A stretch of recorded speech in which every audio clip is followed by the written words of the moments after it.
Okay, so we're going to test something, and first we want to decide what we're going to be testing.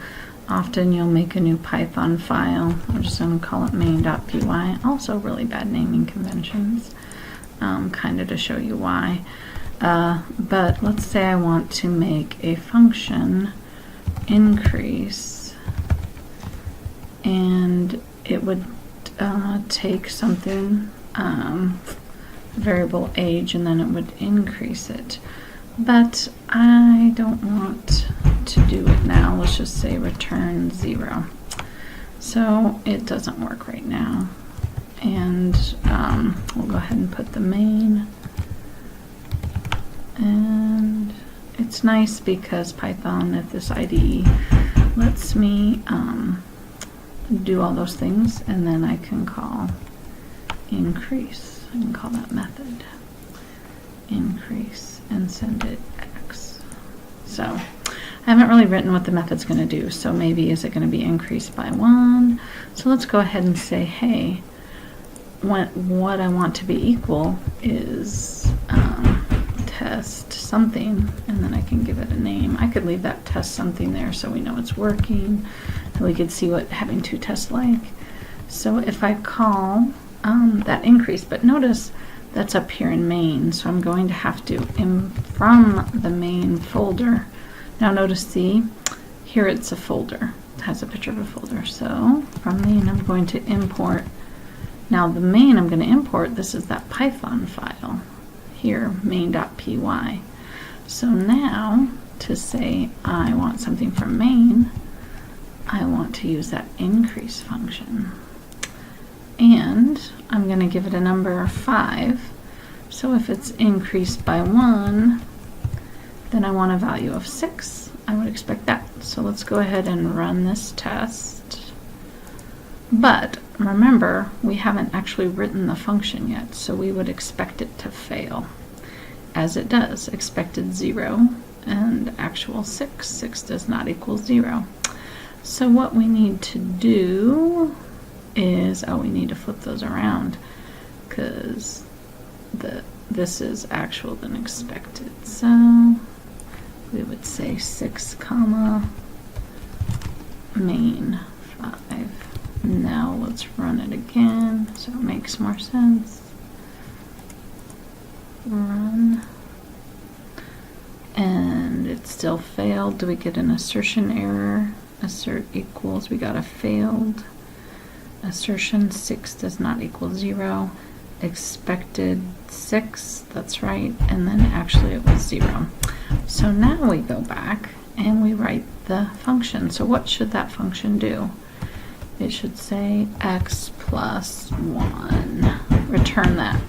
So we're passing in that x, we're saying increase that x, and then that return sends it back. So we're learning a little bit about functions here too. So now we've got that saved. It's not happy, LX is not resolved. We could go ahead, and if we wanted to do our input, enter a number. Okay, and we'll get back to that in a minute, but let's go ahead and run our test. Run the unit test. And one test was okay, yay. So that means that was expected. So now, let's go ahead and finish writing the code where we're getting the input from a number, and then we call the increase, and then we want to, once we get the increase, we'll say that in an answer. It'll return it to there. That's using the assignment operator. Then let's go ahead and print answer to see what we get. So now what we expected to do, so if we just, instead of x, if we put 5 again, and we ran main, what we would expect to see is entering a number down here. I didn't put in any spaces, so it still prompted me. It's not going to use that number at all because I sent this a 5 instead of sending it the x. So that's what we'd expect. So now let's go ahead and put our x, and I'm going to put a colon here just to make it look pretty. Now I'm going to go ahead and run our main again.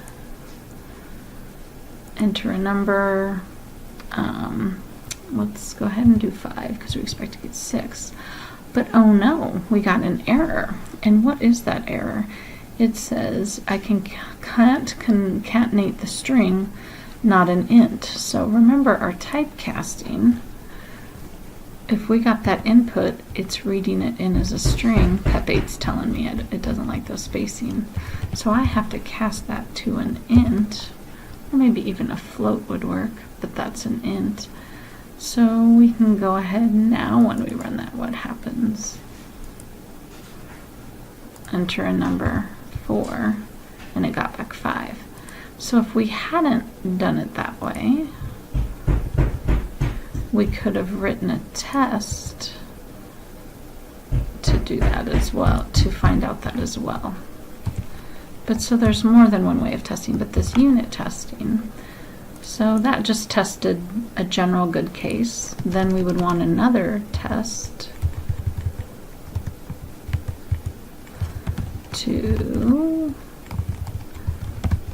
test increase, and then with a bad input, and we can go ahead and write that test, and that's for another section.